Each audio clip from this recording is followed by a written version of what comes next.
I got a request to do something for National Novel Writing Month, so here are quick 3 tips for people with ADHD attempting NaNoWriMo. For tip number 1, remember that the goal is not to have a perfect sellable book by the end of November. The goal is to have written 50,000 words in your novel by the end of November. So things like cohesion and worrying about grammar too much, readability, that kind of stuff, doesn't really matter right now. That's for later when you go back and edit in December. For now, pure numbers. So if you write every day in November, it's a little less than 1,700 words a day, 1,667, something like that. And if you only write during the week and skip the weekends, which is fine, it's about 2,500 words every day that you write. So concentrate purely on numbers. I mean, this is a race, right? And during a race, you don't go veering off into other people's yards. I assume that's not how you run a race. I've never really done one. But one foot in front of the other until the end of November. Don't let that ADHD brain take you off into outer space like it wants to.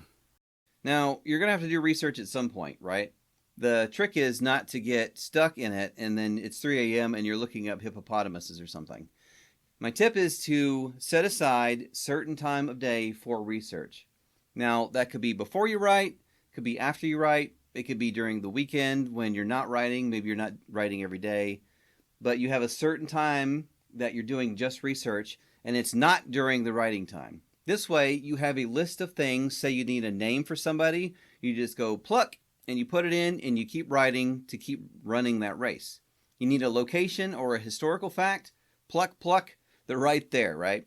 Now, of course, during the writing process, some research is going to come up, and you're going to go, oh no, I don't have this. Jot it down, maybe put it even in the text, save for later or something, and then do it during your designated time for research so you don't get distracted and keep running that race. So when you sit down to write, the last thing that you want to do is not have anything to write, right? So you sit there at your desk, your mind's wandering, and then it's been an hour and you've got like 2 words.